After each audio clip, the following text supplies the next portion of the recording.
First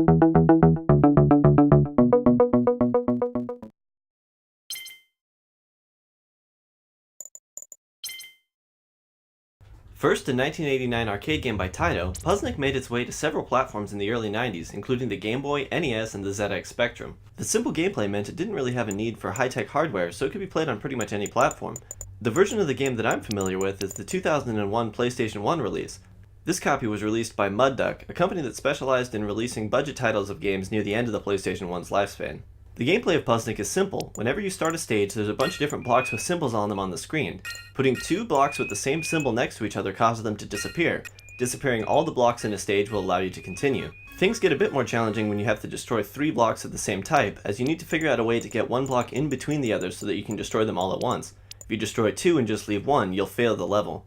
Puzznic for the PlayStation 1 only has 2 modes. There's a story mode and a free play mode. There isn't an options mode where you can change sound settings, though I'll get to the reason for that later. Free play allows you to simply pick a puzzle and start playing, while story mode takes you through a whole bunch of different enemies that each give you a little bit of a story before you fight them. Well, I did say a little bit of a story. At least they're honest. After clearing 8 puzzles for a specific opponent, they're grayed out and oh my god! That was obviously a child in that suit earlier. I didn't want to kill her. Wow, the game's not even like ambiguous about it by just crossing them out or having them go gray. It just straight up tells you, no, they're dead. You puzzled them to death. There's 8 opponents in the game, and you pick a different variation of them each time you play through, well, apart from the first enemy, which means that there's actually a lot of puzzles here if you're looking to play through the game multiple times. Unfortunately, your desire to do so is probably going to be hampered by a few factors. For one thing, there's no music in the game whatsoever. It's pretty much just sound effects. There's not even music on the title screen, and this is one of a few things that you're going to see throughout the title that really showcase the fact that this is indeed a budget title in every way. The graphics are passable, and in fact I actually like the whole Halloween aesthetic, but in all honesty there's nothing here that couldn't have been done on the Super Nintendo, so it's not exactly pushing the PlayStation 1 to its limits. But that's fine. From a graphical standpoint, there's really nothing I can fault it for here. I mean, this is a puzzle game, you don't exactly need to have mind-blowing 3D graphics for it to work, but the complete absence of music or any kind of option settings or anything like that does make it feel like you're kind of playing an incomplete title, which is unfortunate because in a lot of ways I really wanted to like Puzznic. The puzzles are simple and enjoyable for a while, but the fact that there's no music at all means that you'll probably get bored of the title in a little bit.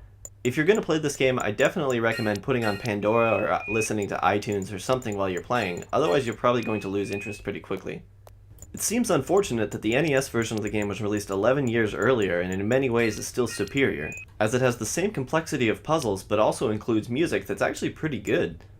For this reason, I can't really recommend the PlayStation 1 version of Puzznic to anybody other than people who have already played the title and are just looking for some kind of weird, different experience to have with it. While Puzznic's not a bad game by any means, it's pretty much a sterling example of what budget titles were like back in the PlayStation 1 era. This game is as bare bones as possible. And while the aesthetic is nice, and there is some fun to be had in killing little kids wearing Halloween costumes, yeah, I can't legally finish that sentence. There just wasn't enough here to justify a full-priced retail release. For more information on older games and reviews like this one, please like and subscribe.